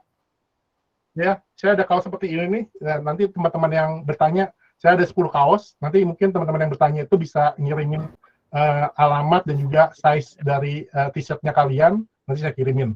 Ini ya, seperti ini nih. Tapi cuma ada 10. Jadi kalau misalnya tadi udah ada 10 ya, berarti teman-teman yang lain nanti ya, mau bertanya, mohon maaf sudah tidak ada lagi. Seperti itu. Sugi, videonya belum kebuka, belum kelihatan kaosnya kayak apa. Oh, ini nih. Tuh. Kelihatan nggak? Google Cloud. Kelihatan, Pak. Ya, kelihatan, Pak. Nah, kelihatan. Kok bisa ya? Kelihatan. Kelihatan, oke, siap. Kelihatan, Pak, kelihatan. Siap. Nanti teman-teman dari panitia tolong ya. Thank you. Ada satu pertanyaan lagi nih, Sugi. Mau kita lanjut atau kita lanjut dulu nanti ya, karena masih ada beberapa slide. ya. Ya, okay. Siap. Oke. Erik, kita tampung dulu ya. Ya. Nah, dari sisi solusinya sendiri ada 4 pilar ini di Google Cloud itu. Jadi kita bisa bagi jadi 4 pilar jadinya. Biasanya pada saat kita mulai taktikal itu kita bermain di daerah infrastructure modernization. Di mana infrastructure modernization ini dalamnya termasuk juga ada yang namanya application modernization. Jadi yang paling gampang adalah kita misalnya tadi memindahkan virtual machine, lalu mengganti si virtual machine itu menjadi bentuknya dari VM menjadi microservices atau juga menjadi container gitu ya. Kemudian kita menerapkan on-premise atau juga memadukan antara on-premise dan public cloud, atau kita sebutnya hybrid cloud gitu ya, atau juga multi-cloud. Dan yang terakhir adalah kita bisa juga memiliki namanya serverless platform. Jadi serverless platform ini contohnya itu Cloud Run jadinya. Cloud Run ini salah satu solusi yang sangat murah digunakan karena itu sifatnya itu di-trigger berdasarkan event. Jadi ya, kalau misalnya tidak ada event sama sekali, teman-teman nggak perlu bayar apa-apa. Begitu, misalnya kita bikin aplikasi untuk ngecek jam misalnya. Begitu ada request buat ngecek jam, baru dia akan nge-request, baru menjalankan, ngebalikin. Setelah itu, teman-teman nggak perlu bayar, jadi berdasarkan request-nya doang. Seperti itu. Nah, yang pilar kedua adalah data dan analytics biasanya. Jadi kalau misalnya udah selesai infrastructure modernization, application modernization, biasanya mereka mulai menuju ke data dan analytics, di mana Google itu mempunyai beberapa banyak services yang berhubungan dengan data dan analytics, karena kita sendiri merupakan perusahaan data sebenarnya gitu. Kita mengelola data yang sangat banyak sekali. Mulai dari manage database, jadinya teman-teman nggak perlu lagi install database, semuanya di-manage oleh Google, atau juga bahkan kita punya data warehouse yang sifatnya di-manage oleh Google juga. Jadi kalau misalnya perusahaan teman-teman mau mengimplementasikan data warehouse gitu ya, itu kan biasanya kan sangat sulit tuh. Perlu hardware yang sangat banyak, minimal 3 ya, kalau misalnya datanya sangat kecil. Kalau datanya besar, itu berarti jumlah hardware-nya kali 3 sebagai high availability biasanya tuh. Nah, ini teman-teman nggak perlu lagi mikirin hardware-nya. Hardware-nya berapapun juga akan di-manage oleh Google. Jadi teman-teman cuma tinggal melakukan penyimpanan data aja, nanti hardware-nya terusnya performance-nya mau secepat apa, akan di-manage oleh Google. Sampai kita pada persiapan datanya, perubahan datanya, jadinya untuk kita sebutnya UI ETL gitu ya, itu juga tersedia di Google. Dan terakhir jadi kita punya namanya data lake. Nah, setelah data dan analytics, biasanya organisasi atau juga perusahaan itu, mereka mulai menerapkan yang namanya tadi, automation, dengan menggunakan AI dan juga machine learning. Nah, di Google sendiri, untuk AI-nya itu ada yang AI-nya itu yang sudah ready to use. Jadi, teman-teman nggak perlu lagi mikirin bikin modelingnya seperti apa gitu ya, nyiapin data-datanya nggak perlu jadinya. Jadi, contohnya AI yang sudah ready to use itu adalah contohnya Vision AI atau juga Video Intelligent AI, di mana ya, misalnya teman-teman mau bikin aplikasi untuk apa nih? Absensi berdasarkan wajahnya orang gitu ya. Jadi bisa menggunakan Vision AI. Jadinya Vision AI-nya itu teman-teman nggak perlu lagi gitu ya mentraining berapa banyak wajah pria wanita, nggak perlu. Jadinya mungkin tinggal di trainingnya itu wajah ini adalah wajah si A, seperti itu.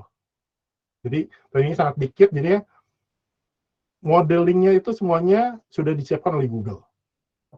Jadi kita juga punya chatbot dan juga conversation AI gitu ya, itu dengan menggunakan teknologi yang sama digunakan di Google Assistant. Jadi kalau teman-teman menggunakan Google Assistant itu, nah itu sebenarnya kan AI juga kan.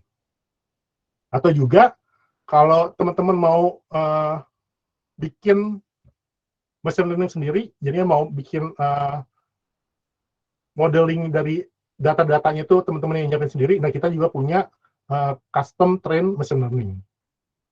Dan terakhir, pilar yang terakhir adalah productivity dan juga collaboration. Ini mungkin teman-teman yang sudah menggunakan Gmail gitu ya, ini terbiasa di area ini. Jadi kita punya Gmail, Google Docs gitu ya, Google Slide, nah di mana teman-teman bisa berkolaborasi secara real time. Jadi menyiapkan dokumen, menyiapkan presentasi, kita bisa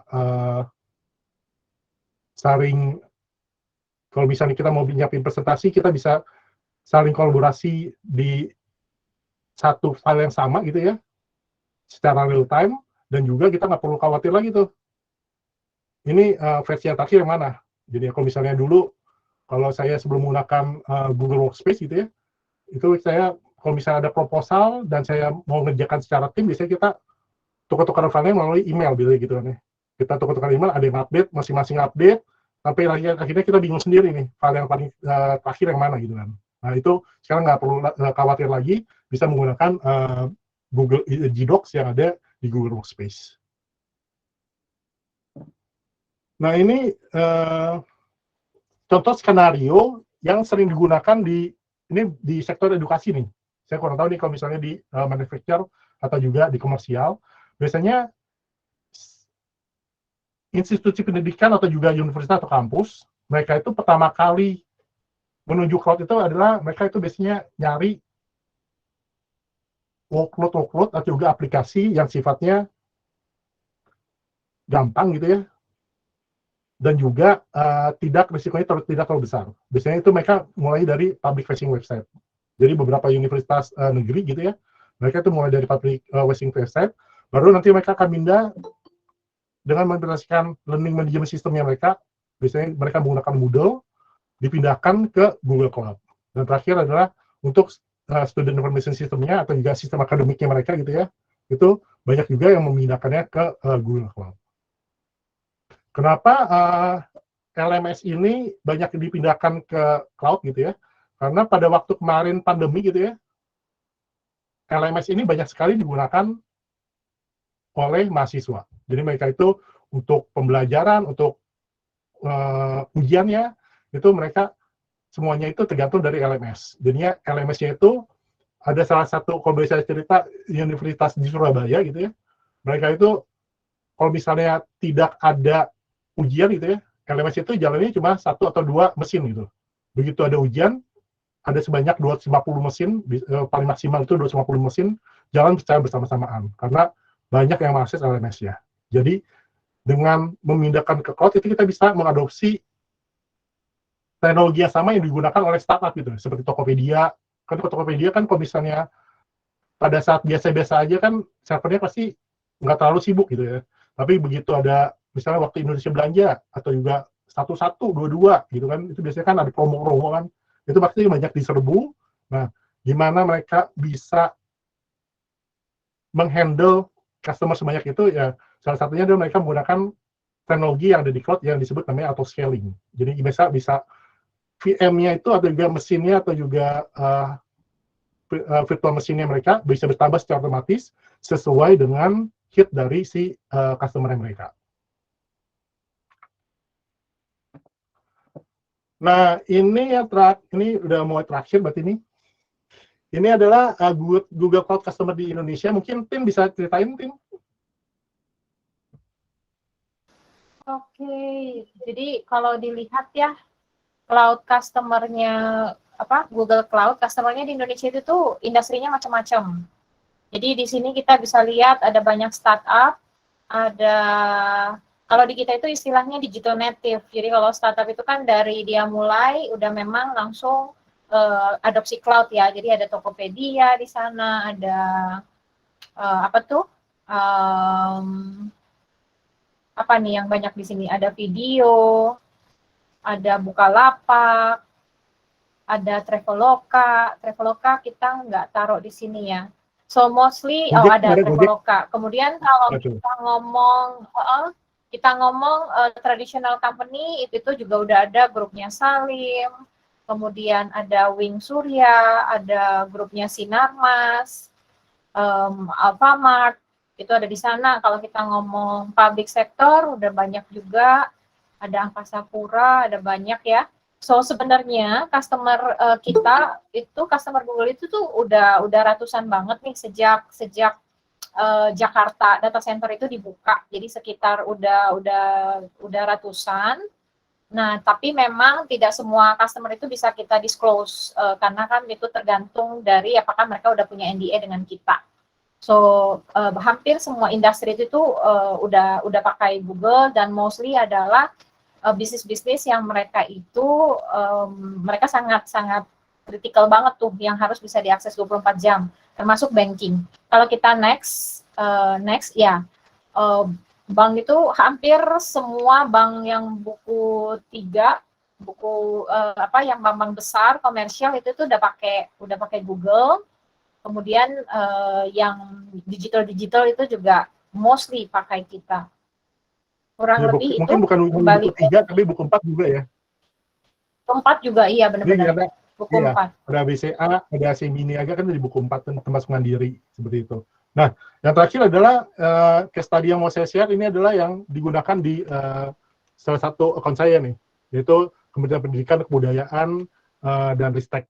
Jadinya mereka itu menggunakan si Google Cloud ini untuk platform digital pendidikan. Jadi kalau misalnya ada guru penggerak atau juga raport gitu ya, itu aplikasinya itu di hosting di Google Cloud. Termasuk juga aplikasi untuk kalau misalnya untuk apa tuh? Kalau yang berhubungan dengan kampus itu UTBK, jadi UTBK untuk pendaftaran UTBK gitu ya, untuk perguruan tinggi negeri gitu ya, itu pendaftaran itu di hosting juga di Google Cloud, termasuk untuk yang di K12 itu ada yang namanya Assessment National Berbasis Komputer, semua servernya, semua aplikasinya itu juga ditaruh di Google Cloud. Mungkin ini yang bisa saya share untuk sesi pertama. Apakah masih ada pertanyaan dari teman-teman sekalian?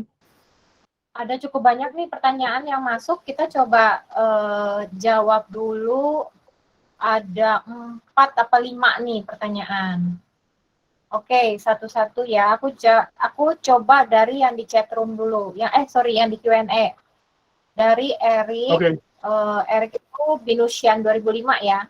Nanya nih, Google Cloud itu fleksibel nggak nih kalau customer mau pindahin datanya dari Google ke cloud lain, misalnya AWS, Alibaba.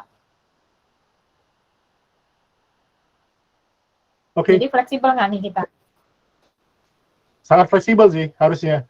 Kalau untuk memindahkan antara tadi data-data yang ada di Google ke provider cloud yang lain itu dimungkinkan. Ya. Jadi itu ya jawabannya Erik. Cloud itu, apalagi kan kalau kita ngomong Google, kita itu mengadopsi open source. Ya, yeah. Jadi open platform. Jadi mudah banget untuk bisa menerima dari cloud lain ataupun transfer ke cloud lain, gitu ya Erik. Kemudian dari Pacman, kalau ketika mendirikan data center Google, akan berdiri sendiri atau bekerja sama dengan salah satu perusahaan di Indonesia? Kalau berdiri sendiri, bagaimana caranya Google mengambil market, mengingat DCI dan Iron Mountain adalah salah satu main besar di Indonesia? Wow, pertanyaannya berat. Ini kita bisa menjawab atau mesti ngasih bos nih yang jawab? Saya juga nggak tahu nih jawabannya. Iya, ini pertanyaannya mungkin kebetulan mungkin kita itu nggak punya jawaban pastinya daripada kita menduga-duga ya. Oke, kita lanjut ke pertanyaan berikutnya dari Aris. Aris nanya, kalau pakai GCP masih perlu install antivirus nggak? Wah, Ari Davis ini kelihatannya udah kenal Google loh, karena dia udah pakai istilah GCP. Ini yang udah nyebut GCP biasanya udah kenal Google Cloud nih.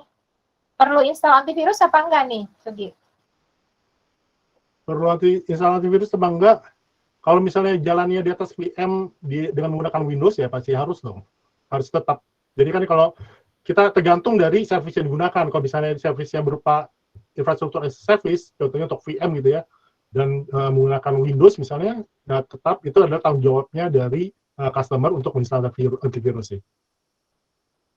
Yes, jadi itu jawabannya ya. Kalau misalnya konteksnya nih pakai Gmail tapi Gmail yang berbayar, Google Workspace ya istilahnya. Ya. Nah, kalau itu kita udah nggak perlu.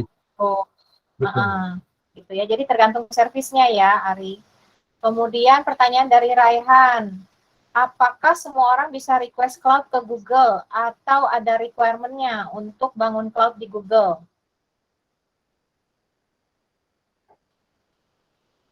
Pertanyaannya ada 2. Pertanyaan yang kedua. Karena Rehan masih mahasiswa, pengen nanya nih bagaimana bisa join ke Google. Oke. Yang kedua ini jawabannya nanti ya di sesi berikutnya. Untuk tadi minta kredit Google itu untuk mahasiswa itu nanti saya akan terangkan sih. Jadi sebenarnya kita ada beberapa program untuk di mana mahasiswa itu bisa mendapatkan kredit Google itu, tapi ya yang minta harus dari fakulti jadinya dari fakultasnya. Oke, mungkin nanti akan kita jelaskan di sesi kedua. Siap. Kita jawab di sesi setelah ini ya. Rehan tahan dulu ya pertanyaannya cepetan. Kemudian Fikri nanya, unggulnya apa sih Google Cloud dibandingin AWS? Ayo, unggulnya apa, ayo? Ya, masing-masing, menurut saya sih masing-masing cloud itu punya keunggulan masing-masing gitu ya. Kalau di Google Cloud itu kebanyakan kita banyak solusi-solusi yang berhubungan dengan data gitu ya, seperti BigQuery tadi, misalnya AIML. Nah itu yang bisa kalian gunakan sih. Nah terus kemudian juga dibandingkan dengan AWS. Nah saya sendiri kurang tahu nih untuk AWS sendiri gimana nih. Ya, jadi Berarti balik itu sih, lagi mungkin, sebenarnya benar setiap cloud itu ya punya keunggulannya masing-masing. Mungkin kalau kita ngomong dari sisi GCP-nya, dari sisi Google Cloud-nya, Google Cloud itu very very strong di area data analytics dan AI. So kalau memang requirement dari klien pada akhirnya adalah terkait ke data management, terkait ke AI, terkait ke bagaimana data insight dan lain-lain, Google punya solusi yang sangat lengkap di sana, sangat mudah, dan itu bisa betul. paling banyak dipakai oleh customer kita gitu ya. Betul. Kelihatannya Termasuk juga semuanya. ya, mungkin saya tambahin dikit tuh, kalau misalnya di area infrastructure, ya yang tadi saya bilang, Kubernetes itu adalah bikinan Google, jadinya kita juga mempunyai beberapa fitur di Google Kubernetes Engine-nya kita, contohnya Autopilot gitu ya. Jadi teman-teman yang sudah sering berkecimpung dengan Kubernetes gitu ya, nggak perlu mikirin lagi atau setting-setting untuk mengatur Kubernetes-nya. Jadi bisa Autopilot, jadinya secara otomatis akan di-manage semua oleh Google. Okay. Ada pertanyaan terakhir nih ternyata. Ini terakhir ya, mungkin nanti kita tampung lagi pertanyaan-pertanyaan lainnya. Yang ini adalah mengenai AMDK Dignas. Kenapa masih perlu server di lokal? Kalau hanya di cloud kan student bisa langsung akses melalui browser. Ini Sugip bisa jawab. Jadi kalau untuk AMDK sendiri sebenarnya kan ada yang versinya online dan versi offline jadinya. Jadi sebanyakan sekarang sekolah-sekolah itu sudah mengarah yang ke versi online sih, yang jadi mereka nggak perlu lagi server lokal jadinya, seperti itu.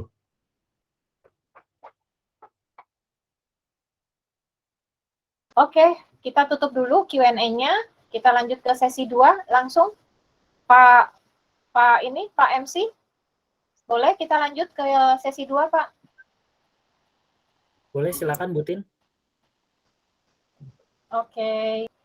Kita lanjut ya, Pak Sugi. Lanjut ya. Mudah-mudahan belum pada ukuran ya. Iya. Ya, nah ini yang kedua itu yang berhubungan dengan sertifikasi dan juga program-program yang teman-teman ini, khususnya untuk teman-teman mahasiswa, sayangnya alumni, ada untuk alumni gitu ya, tapi hanya sedikit sih yang untuk alumni. Jadi untuk teman-teman mahasiswa ini ada beberapa program sebenarnya yang bisa digunakan jadi untuk memperdalam wawasan teman-teman yang masih kuliah di BINUS gitu ya, mengenai Google Cloud, sehingga nanti waktu teman-teman lulus itu teman-teman sudah ready, bisa langsung terjun ke dunia usaha dan juga di dunia industri. Karena kan seperti tadi di awal yang dimana Tin ceritain, di dunia usaha, di dunia industri itu mereka itu sudah menggunakan cloud. Bahkan tadi kan sudah dilihat juga kan list customer-nya kita itu bukan cuma hanya startup, tapi perusahaan-perusahaan yang tradisional yang udah dari zaman dulu ada gitu ya, seperti Salim Group gitu ya. Kemudian juga bank-bank itu banyak menggunakan Google Cloud jadinya. Jadi talent yang bisa mengoperasikan cloud ini sangat dibutuhkan. Termasuk juga di Google sendiri kita mengalami kesulitan juga tuh mencari talent-talent yang bisa Google Cloud ini. Nah, jadi ini tujuannya adalah kita mau mempersiapkan teman-teman mahasiswa supaya mereka itu ready nanti untuk bisa langsung terjun, gampang nyari kerja. Seperti itu. Nah, karena kita lihat tadi di pasaran itu banyak sekali yang mencari talent-talent yang bisa cloud. Dan juga termasuk juga Google Cloud gitu ya. Jadinya 76% itu 76% dari global IT decision maker, mereka itu melaporkan ada banyak sekali skill gap jadinya.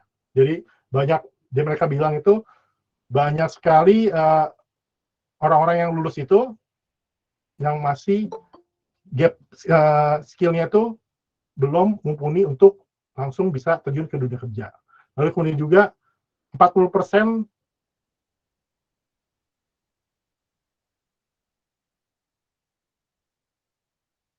ini ada increment 40% di job posting gitu ya, yang mencari tenaga atau juga talent yang bisa cloud. Kemudian juga 60% itu dari employers gitu ya, itu dia ngelis tuh bahwa cloud computing itu adalah salah satu key investment. Jadi ini yang paling ini yang 60% ini sangat valid sekali ya, termasuk di kementerian itu, Kementerian Pendidikan itu, mereka itu teman-teman di Pusdatin, jadi Pusdatin itu yang ngurusin IT-nya itu, mereka itu sangat antusias sekali belajar tentang Google Cloud. Karena mereka merasa dengan mereka belajar Google Cloud ini bisa menambah skill mereka dan juga sangat berguna nantinya pada saat misalnya mereka sudah tidak kerja lagi misalnya di kementerian. Nah, ini ada challenge untuk fakultas, ya langsung skip aja jadinya.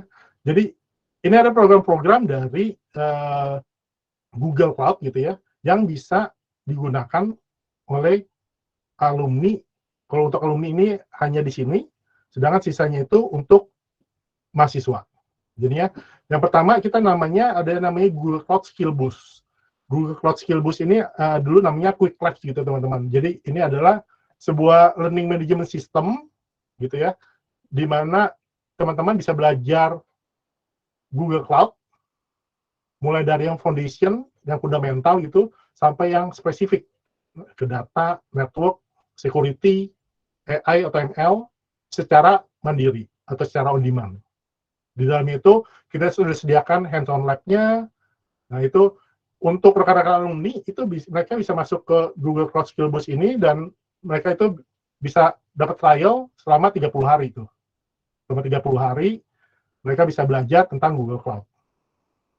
Nah, sedangkan untuk mahasiswa itu, nah kita bisa menerapkan si Google Skill Boost ini atau juga Google Cloud Hands-on Lab itu sebagai ya praktikumnya mereka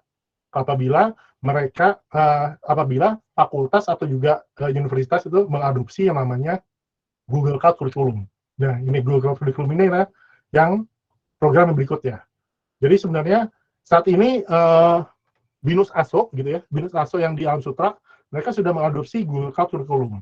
Nah, untuk BINUS internasional dan BINUS yang di Anggrek dan di yang Kemanggisan gitu ya, saat ini dalam proses untuk mengadopsi Google Cloud Curriculum ini. Jadi ya, nanti saya kurang tahu mata kuliahnya, karena mata kuliahnya itu nanti akan diputuskan oleh BINUS sendiri. Di mata kuliah tertentu gitu, nanti mereka akan mengadopsi kurikulum dari Google. Jadinya. Kemudian juga kita punya juga namanya on-demand skill training jadinya, dan juga sertifikasi. Jadi kalau ini sertifikasinya yang sifatnya internasional, nah itu jadinya kita ada beberapa sertifikasi. Nanti kita juga ada program untuk mahasiswa dan juga untuk staf dan juga dosen. Yang terakhir adalah yang tadi saya bilang, yang berupa Cloud Education Credits, di mana apabila tadi nanti BINUS sudah mengadopsi kurikulum ini, misalnya terusnya dosennya memberikan tugas gitu ya untuk bangun solusi dari Google. Nah, nanti mahasiswanya itu yang tergabung dalam mata kuliah tersebut bisa mendapatkan sampai $50 kredit untuk membangun atau menggunakan service-service yang ada di Google untuk membangun solusi mereka. Seperti itu. Nah, ini yang tadi skill boost, yang skill boost itu jadinya ini teman-teman bisa mendapatkan skill badges apabila teman-teman lulus atau juga setelah menyelesaikan satu track yang ada di dalam Google Cloud Skill Boost. Track itu ada banyak sekali, mulai dari tadi yang saya bilang dari fundamental, teman-teman mau jadi cloud architect atau mau jadi cloud engineer atau mau jadi data scientist, nah itu semua tracknya ada di situ. Nanti teman-teman bisa menyelesaikan, teman-teman akan mendapatkan digital badges lah. Digital badges ini nanti ya teman-teman sebagai tanda bukti bahwa teman-teman sudah menyelesaikan track tersebut, dan juga kita bisa show off di sosial media kita atau juga di LinkedIn. Ini tampilannya Google Skill Boost, jadinya aksesnya bisa diakses di sini. Nah, untuk teman-teman alumni ini bisa masuk ke sini juga dan mendapatkan tadi trial selama 30 hari, which is 30 hari itu sangat cukup sekali untuk belajar mengenai Google Cloud. Seperti itu. Ini contoh-contohnya learning pad-nya jadinya. Jadi untuk learning pad-nya sendiri, mulai dari yang kita benar-benar mau tahu tentang dasar-dasar cloud gitu ya, kita ada namanya Cloud Digital Leader Learning Pad. Terusnya kalau misalnya kita mau tahu tentang data, itu ada Data Analyst Learning Pad. Tadi juga kalau misalnya jadi Cloud Engineer, ada Cloud Engineer Learning Pad. Seperti itu. Lalu setiap misalkan track akan mendapatkan skill badges atau digital badge gitu ya. Nah ini yang mengenai kurikulumnya sendiri, ini jadinya ini sih lebih cocoknya untuk dosen, saya percepat aja. Jadi Google itu menyiapkan mulai dari slide-nya, instructor guide-nya, lesson plan-nya, assessment question-nya, sampai ke tadi hands-on lab-nya itu kita sediakan semua. Dan saat ini BINUS sedang dalam proses untuk mengadopsi ini. Jadi kita sedang men-training beberapa dosen dari BINUS gitu. Kalau nggak salah ada sekitar 30 dosen yang sedang mengambil training untuk Google Cloud kurikulum ini. Kemudian juga, saya lewatin aja. Nah, ini yang berhubungan dengan mahasiswa nih, yang berhubungan dengan sertifikasi. Jadinya, sertifikasi ini bukan cuma rekan-rekan mahasiswa aja yang bisa ngambil, alumni juga bisa ngambil. Jadinya, sertifikasi dari Google Cloud itu sangat powerful atau impact-nya gitu ya. Jadinya, saat ini banyak sekali dicari, termasuk juga kalau misalnya tadi ada pertanyaan kan, kalau misalnya mau masuk Google, sebenarnya mau masuk Google itu nggak perlu, gimana ya, mau masuk Google itu bukan cuma tahu tentang cloud aja gitu ya, karena kan Google itu di dalamnya itu bukan cuma ada Google Cloud, tapi ada juga produk-produk lain seperti YouTube, Ads gitu ya. Jadi teman-teman kalau misalnya nggak berkecimpung di dunia IT, sebenarnya itu juga bisa masuk Google itu di divisi-divisi lain gitu. Nah, tapi kalau misalnya teman-teman mau masuknya itu ke Google Cloud, nah, salah satu yang dilihat pada saat melamar adalah ya ini, sertifikasi dari Google. Jadi, sertifikasi dari Google sendiri itu bisa dimulai dari yang sifatnya sak dasar, ini di sini nggak ada, yaitu namanya CDL, yaitu Cloud Digital Leader. Jadi Cloud Digital Leader ini biasanya diambil oleh pihak manajemen nih, atau juga teman-teman yang mau tahu tentang cloud secara foundation. Nah, di atasnya Cloud Digital Leader biasanya itu mereka akan mengambil namanya Associate Cloud Engineer. Associate Cloud Engineer ini kalau misalnya mau ngambil itu, kalau nggak salah harganya $120 gitu ya. Nah, nanti ada program khusus untuk rekan-rekan mahasiswa, di mana rekan-rekan mahasiswa yang mau ngambil Associate Cloud Engineer itu bisa minta ke fakultinya, nanti kalau misalnya sudah mengadopsi kurikulum Google, nanti kita berikan diskon sebesar 50% untuk rekan-rekan mahasiswa untuk pengambilan Associate Cloud Engineer. Termasuk juga kita membukakan juga akses untuk pembelajaran Associate Cloud Engineer-nya. Seperti itu. Nah, yang lainnya itu, PET-nya itu setelah associate adalah professional certificate. Nah, profesional ini lebih menjurus ke apa nih? Spesialisasi lah. Mulai dari teman-teman mau jadi misalnya jadi cloud developer atau cloud network engineer sampai ke data engineer atau juga ke machine learning engineer. Nah, kalau yang ini teman-teman itu harus mengambil sertifikasinya itu harus berbayar. Jadi nggak ada subsidi dari Google. Nah, ini contohnya yang track yang paling pertama, yang paling dasar adalah tadi namanya Cloud Digital Leader Track gitu ya. Jadi ya, kalau misal teman-teman tadi masuk ke Google Cloud Skill Boost, itu ada tracknya, itu durasinya itu selama 10 jam, teman-teman bisa belajar mengenai apa itu cloud secara fundamentalnya gitu ya. Terusnya juga service-service yang ada di dalam Google secara high level itu apa aja. Nah, itu bisa dipelajari di sini, Cloud Digital Leader. Kemudian juga ada yang namanya, nah, yang tadi saya bilang, Associate Cloud Engineer Track. Nah, yang ini, rekan-rekan mahasiswa juga bisa mendapatkan aksesnya secara gratis, dan juga untuk pengambilan sertifikasinya, rekan-rekan mahasiswa bisa mendapatkan diskon sampai 50%. Sedangkan untuk dosen-dosen atau staff itu bisa mendapatkan 100% diskon. Dan yang terakhir, rekan-rekan mahasiswa dan juga dosen atau juga staff gitu ya, bisa belajar tentang data analysis track. Nah, data analysis track ini kita bisa bukakan akses ke LMS-nya gitu ya, itu secara gratis, tapi untuk pengambilan ujiannya itu rekan-rekan harus bayar sendiri.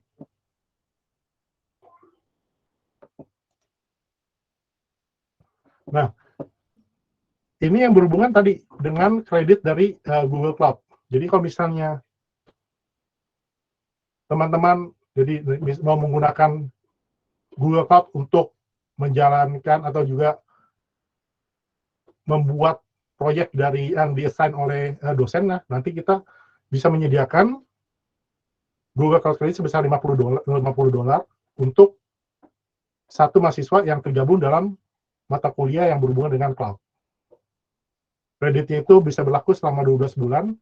Teman-teman bisa pakai mulai dari service yang sifatnya gratis gitu ya. Kan ada beberapa service yang itu kalau misalnya ada limitnya, misalnya untuk tadi Vision AI, berapa panggilan pertama itu sifatnya gratis. Nah itu mulai dari gratis sampai berbayar. Jadi yang tadi saya sebutkan semua itu bisa digunakan. Dan juga kalau misalnya saya kurang tahu nih kalau di BINUS itu apakah ada kegiatan hackathon apa enggak.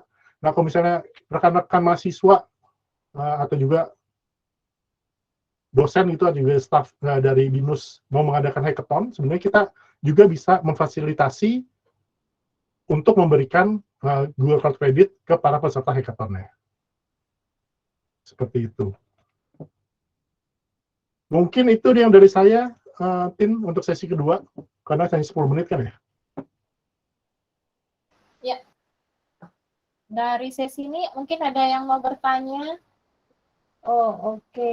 Cyber security, Alex dari cyber security mau nanya, kalau sisi security dari cloud nih, ada track khusus nggak? Ada dong. Ada dong ya. Kalau masuk ke yang tadi, yang Quick Lab, itu juga ada ya? Iya, betul. Ada juga. Dan security juga ada. Jadi network, security ada semua. Ya. Tadi sempat nyatat nggak linknya untuk yang ini? Untuk Mungkin yang... nanti kita kasih ini aja kali, Tim, apa namanya, slide-nya nanti saya kasih ke panitia supaya bisa diberikan ke ini, ke para peserta. Share ya. Oh, oke. Jadi tadi pertanyaan yang terkait ini dari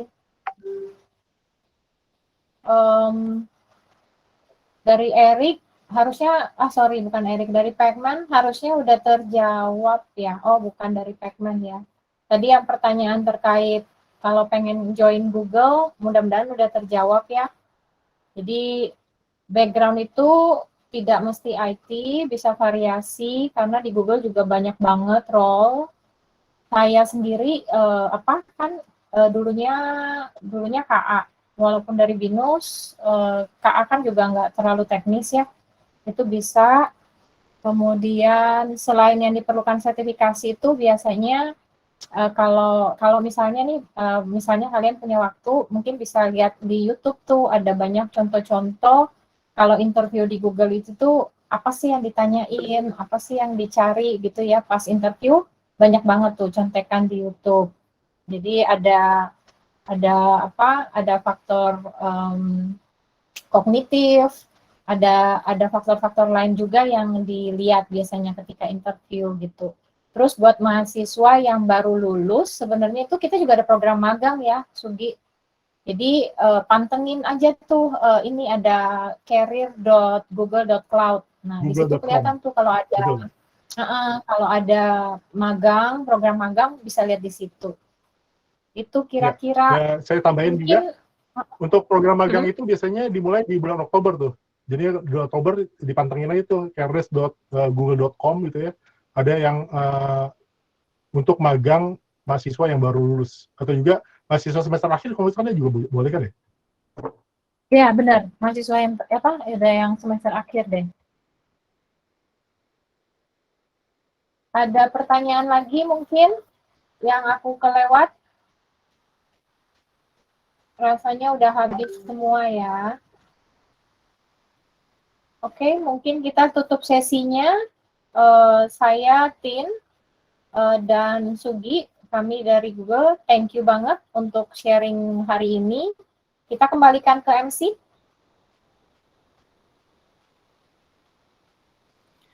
Oke, terima kasih Bu Tin dan Pak Sugianto atas pemaparan materinya. Ini sangat menarik sekali ya, dan tadi saya lihat diskusinya ini ya cukup seru ya, banyak pertanyaan dan seru-seru gitu nanyanya. Dan thank you buat teman-teman semua yang sudah memberikan pertanyaan dan berdiskusi secara langsung ya. Semoga dapat memberikan apa namanya manfaat dan juga inspirasi untuk teman-teman mahasiswa lainnya. Nah, mungkin ini kita masuk ke acara yang terakhir. Dan selagi itu, teman-teman tadi ada info ya dari Kak Yopi, dari Bro Yopi nih tadi untuk teman-teman yang sudah memberikan pertanyaan nih ada 12 orang ya kurang lebih ya. Ini bisa melakukan konfirmasi ke Kak Yopi untuk nanti kita akan pilih ya kurang lebih 10 orang penanya terbaik untuk diberikan kaos Google Cloud dari Pak Sugianto dari Google Cloud. Tadi katanya tim akan ditambahkan 2 lagi Pak, katanya Pak. Jadi Oke, 12.000 akan dapat. ditambahkan 2 lagi. Jadi Ya. semuanya dapat ya. Wah, Ya. keren banget nih. Untuk David D, kemudian Patricius, Aldo Rino, Dedi Jayadi, Kasem, Kevin W, Eric, kemudian Pacman, Raffi Hakim, Muhammad Fikri, Raihan, dan Ari Davis. Silakan menghubungi Yopi di nomor yang sudah tertera di kolom chat. Langsung dikonfirmasi aja ya. Karena nanti kalau misalnya nggak konfirmasi, angus loh hadiahnya. Mungkin buat saya boleh ya, Pak Sugianto ya? Saya juga mau deh yang hitam deh. Kayaknya keren deh. Kalau yang itu minta ke Tin, Pak. Oke. Boleh butin ya nanti ya. Bercanda, Bu, bercanda, Bu. Oke, kita boleh foto bersama tuh terlebih dahulu ya, teman-teman. Boleh open cam mungkin.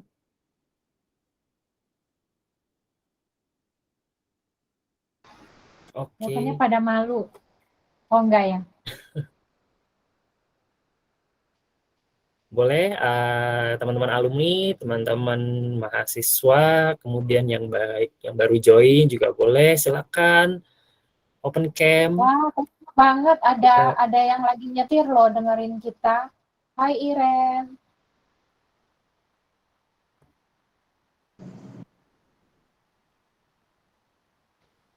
Nggak nyetir, lagi di mobil aja. Oh, oke. Oke, mungkin untuk fotonya bisa dibantu oleh Koyopi. Ya, boleh. Oke, siap. Silakan Koyopi. Satu, dua. Ya, boleh pasang gigi nih. Saya aba-aba ya. 1, 2, 3. Oke.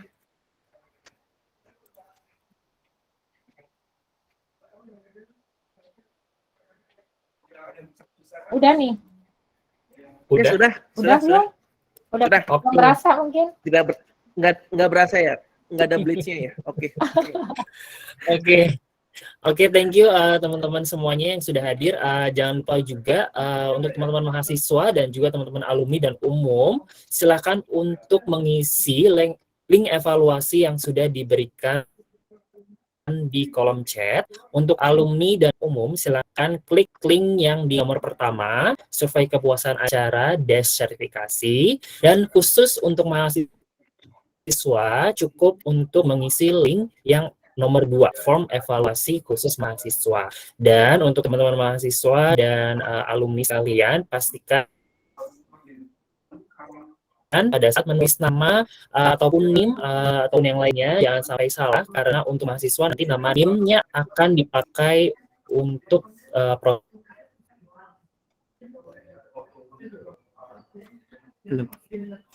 Pak Faisal, saya coba Ya. ini share satu slide dulu ya. Saya lupa tadi. Oh, boleh, silakan. Ini ya. Ini mungkin bisa berguna juga buat rekan-rekan alumni yang mau belajar tentang Google Cloud. Kita jadinya setiap bulan itu ada pelatihan secara gratis rekan-rekan alumni jadinya nih. Ini yang bisa digunakan.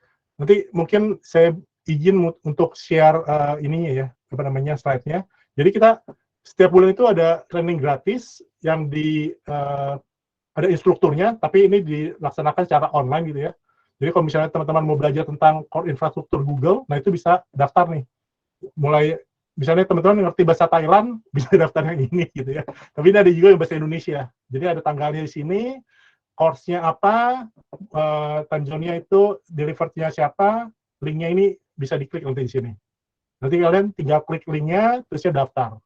Termasuk juga yang ada juga kalau misalnya teman-teman yang sudah familiar dengan AWS, mau belajar tentang GCP buat AWS profesional. Nah, itu juga ada. Nah, itu tapi jamnya itu jamnya India inputnya.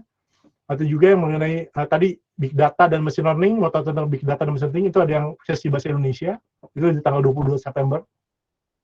Terus ya, kalau misalnya rekan-rekan sudah familiar dengan Azure, nah itu juga ada di Google Cloud Fundamental for Azure Professional, itu dalam bahasa Inggris nanti di tanggal 19 September. Jadi nanti saya izin untuk kasih share slide saya supaya bisa juga diakses linknya. Terima kasih, Pak. Ya, terima kasih Pak Sugi untuk informasinya nih untuk teman-teman alumni atau untuk teman-teman mahasiswa yang ingin belajar lebih lanjut ya tentang Google Cloud. Ini karena untuk yang non IT juga bisa untuk ikut karena ini mulainya dari awal ya teman-teman ya. Jadi nanti silakan dipantengin aja informasinya dari untuk slide-nya dari Pak Sugi ya. Oke, terima kasih. Sekali lagi jangan lupa ya teman-teman untuk mengisi link evaluasi yang sudah disediakan. Khusus mahasiswa cukup yang nomor 2, untuk alumni dan umum yang nomor pertama aja. Gitu. Terima kasih. Dan nanti kita juga akan ada acara-acara lagi, seminar-seminar tentang sertifikasi lainnya. Jadi pastikan teman-teman, baik itu alumni ataupun teman-teman mahasiswa, untuk dipantengin emailnya ya, supaya nanti nggak ketinggalan informasinya. Dan kalaupun nanti nggak ada di email, teman-teman juga bisa pantengin di Instagram @gec_binus_alsut ataupun di Binus Alumni ya, kalau nggak salah ya. @Binus Alumni ya, apa alumni Binus? Binus Alumni, Faisal. @Binus Alumni. Oke. Terima kasih teman-teman yang sudah hadir dan sampai jumpa lagi di acara berikutnya. Salam sehat selalu, selamat menikmati malam minggunya, dan jangan lupa bahagia. Thank you. Terima kasih. Terima kasih. Terima kasih Pak Sugi. Terima kasih Bu Tin. Terima kasih, Kak. Thank you.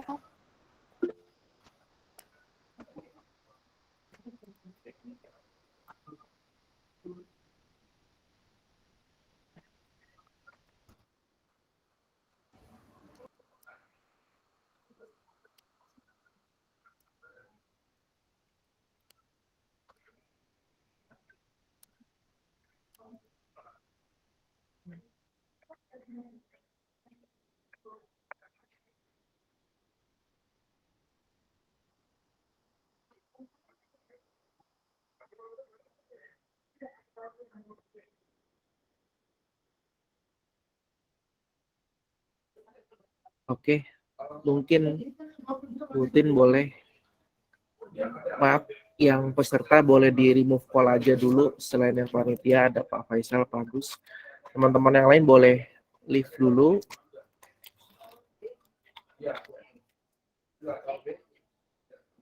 Ada Bertus harus